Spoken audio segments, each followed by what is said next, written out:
নমস্কাৰ সদাৰ ছাৰ বাইদেউসকল আপোনালোক সকলোকে মই মোৰ ইউটিউব চেনেল নলিনীকান্ত ডেকালৈ স্বাগতম জনাইছোঁ। ছাৰ বাইদেউসকল ইতিমধ্যে আপোনালোকে জানে আমাৰ অসমত বিধানসভা ইলেকশ্যন হ'বৰ কাৰণে গৈ আছে আৰু এইবাৰ বিধানসভাৰ ইলেকশ্যন ইভিএমৰ জৰিয়তে অনুষ্ঠিত হ'ব, ইলেক্ট্ৰনিক ভোটিং মেচিনৰ জৰিয়তে অনুষ্ঠিত হ'ব আৰু আমাৰ presiding officer, first polling officer, second polling officer আৰু থাৰ্ড পুলিং অফিচাৰ সকলে এটি বিশেষ এপ্লিকেশ্যনৰ জৰিয়তে সমস্ত তথ্য আপলোড কৰিব লাগিব। ইয়াৰ আগতে কোনো বছৰে তেনেকুৱা ধৰণৰ ব্যৱস্থা প্ৰৱৰ্তন হোৱা নাই। আমি আমাৰ তথ্যসমূহ এটা নিৰ্দিষ্ট এপ্লিকেশ্যনৰ জৰিয়তে আপলোড দিব লাগিব আৰু তাত আপোনাৰ ভোট কিমান হ'ল, আপোনাৰ কেই বজাত কিমান ভোট হ'ল, আপুনি মক পোল কিমান কৰিলে, মক পোল কৰাৰ সময়ত আপোনাৰ পুলিং এজেণ্ট কিমানজন উপস্থিত আছে, এই সমস্ত তথ্য আপুনি অনলাইন ছাবমিট কৰিব লাগিব। আজিৰ ভিডিঅ'টোৰ জৰিয়তে এই এপ্লিকেশ্যনটো কি হয় আৰু আমি এপ্লিকেশ্যনটোৰ জৰিয়তে কোন সময়ত কি তথ্য দিব লাগিব সেই কথাখিনি ডিটেইলছ ক'বৰ কাৰণে চেষ্টা কৰিম।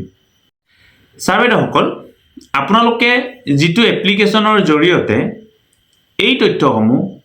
দিব লাগিব সেই এপ্লিকেশ্যনটোৰ নাম হৈছে ECI নেট। আপুনি ইলেকশ্যনৰ দিনটোতে নহয়, ইলেকশ্যন দিনৰ আগৰ দিনা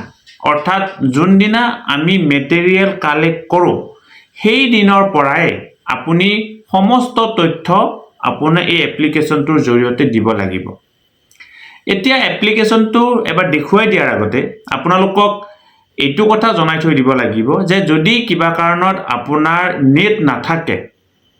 অৰ্থাৎ যিটো এৰিয়াত আপুনি গৈছে সেই এৰিয়াটোত নেট নাই,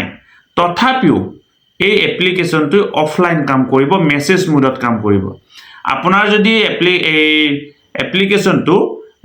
ধৰ যি ঠাইত আপুনি ইলেকশ্যনত পৰিছে পুলিং ষ্টেচনত যদি নেট এভেইলেবল হয় তেতিয়াহ'লে ই অনলাইন কাম কৰিব আৰু তাত যদি নেট এভেইলেবল নহয় তেতিয়াহ'লে অফলাইন মোডত অৰ্থাৎ ই মেছেজ মোডতো কাম কৰিব। গতিকে কোনো ধৰণৰ অসুবিধা নহয়, আপুনি নেট থাকিলেও এইটো ব্যৱহাৰ কৰিব পাৰিব, নেট নাথাকিলেও কি কৰিব পাৰিব, এইটো ব্যৱহাৰ কৰিব পাৰিব। আৰু ধৰা হ'ল এনেকুৱা ধৰণৰ কথা হ'ল আপোনাৰ তাত এই মোবাইলৰ টাৱাৰে নাপায়, টাৱাৰ নাপালেও আপুনি আপোনাৰ এপ্লিকেশ্যনটো খুলি তাত যদি আপুনি এই মেছেজ দিয়ে সেইটো যেতিয়া টাৱাৰ ঠাই পাবগৈ তেতিয়া অট'মেটিকেলি সেই মেছেজটো চেণ্ড হৈ যাব। গতিকে ইয়াত কোনো ধৰণৰ ভয় খাবলগীয়া কথা নাই যে কি মই পাহাৰ এৰিয়াত পৰিব পাৰোঁ বা মই কোনোবা চৰ এৰিয়াত পৰিব পাৰোঁ য'ত নেকি নেট নাপায়, য'ত নেকি মোবাইল টাৱাৰ নাই, তাৰ কাৰণে কোনো ভয় কৰিবলগীয়া কথা নাই। এতিয়া ECI নেট নামৰ যিটো এপ্লিকেশ্যন, এই এপ্লিকেশ্যনটো বিশেষকৈ ব্যৱহাৰ কৰিব লাগিব প্ৰিজাইডিং অফিচাৰসকলে। প্ৰিজাইডিং অফিচাৰসকলে যিহেতু নিৰ্দিষ্ট পুলিং ষ্টেচনটোৰ এজন বিশেষ বিষয়া হয় আৰু গোটেই পুলিং ষ্টেচনটো যিহেতু তেওঁৰ নিৰ্দেশতে বা তেওঁৰ পৰিচালনাতে পৰিচালিত হয়, গতিকে তেওঁ কি কৰিব লাগিব, মেইনলি তেওঁৰ মোবাইলত এই এপ্লিকেশ্যনটো ইনষ্টল কৰি ল'ব লাগিব। যদি প্ৰিজাইডিং অফিচাৰজনৰ মোবাইল নাথাকে, কিবা কাৰণত প্ৰিজাইডিং অফিচাৰজনৰ এণ্ড্ৰইড মোবাইল নাথাকিব পাৰে, তেতিয়া তেওঁ ফাৰ্ষ্ট পুলিং, ছেকেণ্ড পুলিং বা থাৰ্ড পুলিং যিকোনো এজন অফিচাৰৰ মোবাইলত সেই এপ্লিকেশ্যনটো ইনষ্টল কৰিব লাগিব। মাত্ৰ আপোনাৰ যিটো টিম থাকিব, আপোনাৰ পুলিং টিমটোৰ যিকোনো এজন ব্যক্তিৰ মোবাইলত এইটো ইনষ্টল হ'বই লাগিব। মেইনলি হ'ব লাগিব প্ৰিজাইডিং অফিচাৰজনৰ তাত। প্ৰিজাইডিং অফিচাৰজনৰ তাত যদি এণ্ড্ৰইড মোবাইল এভেইলেবল নহয় বা তেওঁ এণ্ড্ৰইড মোবাইল ব্যৱহাৰ নকৰে, সচৰাচৰ তেনেকুৱা ধৰণৰ ব্যক্তি নিশ্চয় আজিকালি নাথাকিব, কিন্তু তেতিয়াহ'লে কি কৰিব লাগিব, আপোনালোকে বেলেগ এজন ব্যক্তিৰ মোবাইলত হ'লেও বা এই first polling, second polling, third polling যিকোনো এজন ব্যক্তিৰ মোবাইলত হ'লেও আপুনি কি কৰিব লাগিব, এইটো ইনষ্টল কৰিব লাগিব। এতিয়া প্ৰথমতে আপুনি কি কৰিব লাগিব, ECI নেট নামৰ যিটো এপ্লিকেশ্যনটোত আপোনালোকক কি কৰি দিয়া হ'ব, অলৰেডি ৰেজিষ্টাৰ কৰি দিয়া হ'ব। আপুনি যেতিয়া ইলেকশ্যন ট্ৰেইনিং ল'বলৈ যাব, ইলেকশ্যন ট্ৰেইনিং ল'বলৈ যাওঁতে চহী কৰাৰ সময়ত আপোনাৰ তাত ফোন নম্বৰটো ইতিমধ্যে থাকিব। সেই ফোন নম্বৰ মতে প্ৰিজাইডিং অফিচাৰসকলক তাত ৰেজিষ্টাৰ কৰি দিয়া হ'ব আৰু ৰেজিষ্টাৰ কৰি দিয়াৰ পিছত যেতিয়া আপুনি মেটেৰিয়েল কালেক্ট কৰিবৰ কাৰণে যাব, যোৱাৰ সময়ত সেই এপ্লিকেশ্যনটো যেতিয়া ইনষ্টল কৰিব, ইনষ্টল কৰাৰ লগে লগে ফাৰ্ষ্ট পেজটোত আপুনি কি দেখা পাব আপোনাৰ যিকেইজন polling personnel presiding officer first polling officer second polling officer third polling officer আৰু ক'ৰবাত যদি ফ'ৰ্থ পুলিং অফিচাৰো থাকে সেই ব্যক্তিসকলৰ নাম তাত আপুনি কি পাব দেখা পাব ফাৰ্ষ্ট পেজটোত 2 নম্বৰ পেজটোত ফাৰ্ষ্ট পেজটোত দেখা পাব তাৰ লগতে আপুনি দেখা পাব সেক্টৰ অফিচাৰজনৰ নাম আপোনাৰ এই 10টা বা 12টা পুলিং ষ্টেচনৰ ওপৰত এজন সেক্টৰ অফিচাৰ থাকে সেক্টৰ অফিচাৰজনৰ আপুনি ফোন নম্বৰ আৰু নাম তাত আপুনি দেখা পাব আৰু আমাৰ ইলেকশ্যন কমিশনৰ নিৰ্দেশত প্ৰত্যেকখন জিলাতে কিছুমান আৰু আছে এই আৰু জনৰ নাম আৰু ফোন নম্বৰ তাত আপুনি দেখা পাব তাৰ উপৰিও আপুনি যিটো পুলিং ষ্টেচনত ভোট দিব ভোট সংগ্ৰহ কৰিবৰ কাৰণে যাব ভোট গ্ৰহণ কৰিবৰ কাৰণে যাব সেই নিৰ্দিষ্ট পুলিং ষ্টেচনটোৰ যিজন বিএলও থাকে বুথ লেভেল অফিচাৰ থাকে সেই বুথ লেভেল অফিচাৰজনৰো আপুনি ফোন নম্বৰটো আৰু নাম তাতে দেখা পাব ফাৰ্ষ্ট পেজটোত একদম যেতিয়া আপুনি এপ্লিকেশ্যন কৰি মানে এন্ট্ৰি কৰি তাত সোমোৱাৰ লগে লগে তাত আপুনি কি পাব এইখিনি তথ্য দেখা পাব মই প্ৰেক্টিক্যালি এবাৰ এপ্লিকেশ্যনটো দেখুৱাই দিবৰ কাৰণে চেষ্টা কৰিম তাৰ আগতে কেনেকুৱা ধৰণে কামখিনি কৰিব লাগে সেইটো আপোনালোকক এবাৰ কৈ দিবৰ কাৰণে চেষ্টা কৰিছোঁ এইখিনি দেখা পালে দেখা পোৱাৰ পিছত তাৰ নেক্সট ষ্টেপটোত আহিব আপোনালোকে কেই বজাত ডিসি অফিচৰ পৰা বা যি ঠাইত আপোনালোকে মেটেৰিয়েল কালেক্ট কৰে মেটেৰিয়েল কালেক্ট কৰা ঠাইৰ পৰা কেই বজাত আপুনি যাত্ৰা আৰম্ভ কৰিছে সেই ষ্টাৰ্টিং টাইমটো দিব লাগিব এইখিনিতে এটা কথা আপোনালোকে মন কৰি লওক প্ৰথমটো ফিল আপ নকৰিলে দ্বিতীয়টো ভিজিবল নহয় অৰ্থাৎ আপুনি একেলগে ধৰা হল লাষ্ট অপচনটো ফিল আপ কৰিব নোৱাৰে ফাৰ্ষ্ট অপচনটো হৈছে আপুনি কেই বজাত এই নিৰ্দিষ্ট ভ্যালুৰ পৰা এই মেটেৰিয়েল কালেক্ট কৰি ইভিএম কালেক্ট কৰি আপোনাৰ বিভিন্ন ধৰণৰ পেপাৰ বিলাক কালেক্ট কৰি পুলিং ষ্টেচনলৈকে ৰাওনা হৈছে ৰাওনা হোৱাৰ টাইমটো দিয়াৰ লগে লগে নেক্সট যিখন স্লাইড বুলিয়ে কৈছো নেক্সট যেটো পইণ্ট নেক্সট পইণ্টটো ভিজিবল হ'ব প্ৰথম পইণ্টটো হ'ল আপুনি কেই বজাত যাত্ৰা আৰম্ভ কৰিছে এটো হ'ল প্ৰথম পইণ্ট 2 নম্বৰ পইণ্টটো হ'ব যে আপুনি কেই বজাত পুলিং ষ্টেচন পালেগৈ হেতু 2 নম্বৰ পইণ্ট এই দুটা পইণ্ট দিয়াৰ পিছত ইতিমধ্যে আপোনালোকে জানে আমাৰ মক পোল ষ্টাৰ্ট হ'ব 5:30 বজাত মক পোল 5:30 বজাত ষ্টাৰ্ট হৈছে নে নাই তাৰ আপুনি এটা ডিক্লেৰেশ্যন তাতে দিব লাগিব অৰ্থাৎ কেই বজাত মক পোল ষ্টাৰ্ট হৈছে হেতু তাত আপুনি দিব লাগিব 3 নম্বৰ অপচন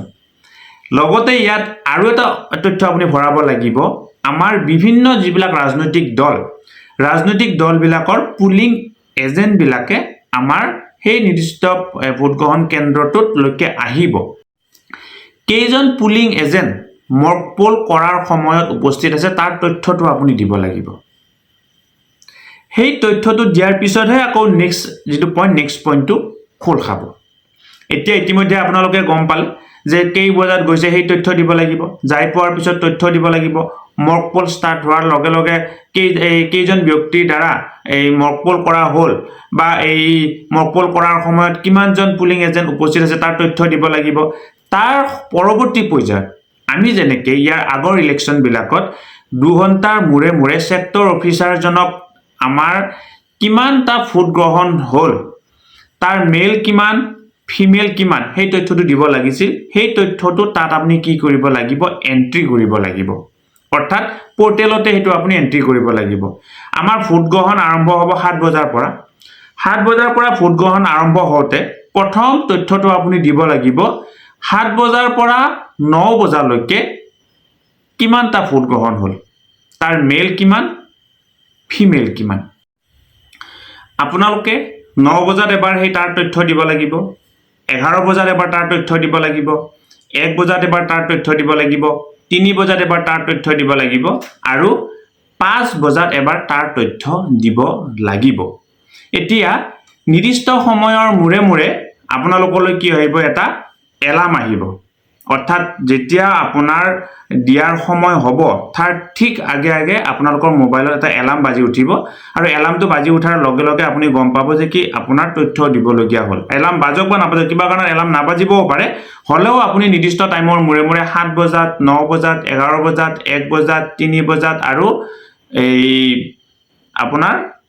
5 বজাত 7 বজাত বাৰু দিব নালাগে 7 বজাত ষ্টাৰ্টিঙে যেটো হ'ব 5:30 বজাত আপোনাৰ মক কলটো আৰম্ভ হৈ গ'ল এই কি কৰিব তথ্যখিনি দিব লাগিব আৰু এই গোটেইখিনি তথ্য দিয়াৰ পিছত 5:30 এটা কনফাৰ্মেশন মেছেজ দিব লাগিব ইয়াতে এটা কথা আছে যদি কিবা কাৰণত আপোনালোকৰ কিউ ইস্যু কৰিবলগীয়া হয় বা 5 বজাৰ পিছত আমাৰ ভোটিং 5 বজাত সমাপ্ত হ'ব 5 বজাৰ পিছতো যদি বহুত দীঘলীয়া হাৰি দেখা পায় তেতিয়াহলে আপুনি কি কৰিব লাগে আমি কিউ ইস্যু কৰিব লাগে একেবাৰে শেষৰজনক 1 বুলি ধৰি আৰু আমাৰ ঠিক ভোটিং কেন্দ্ৰটোৰ দুৱাৰমুখত থকা ব্যক্তিজনক লাষ্ট বুলি ধৰি আমি হেতু দিব লাগে তেতিয়াহলে আপুনি কিন্তু 5:30 বজাত সেই ডিক্লাৰেশনটো দিব নোৱাৰিব তথাপিও আপুনি কি কৰিব লাগিব এই যদি আপোনাৰ 5 বজাতে ভোট সমাপন হৈছে 5 বজাত লাষ্ট আপোনালোকৰ ভোটিংৰ ষ্টেটাসটো পঠোৱাৰ পিছত 5:30 বজাত কি কৰিব লাগিব আপুনি এটা কনফাৰ্মেশন দিব লাগিব এইটো হৈছে প্ৰসেস ইয়াৰ উপৰি আপোনাৰ যদি কিবা এডিট কৰিব লগিয়া থাকে সেই নিৰ্দিষ্ট দিনটোত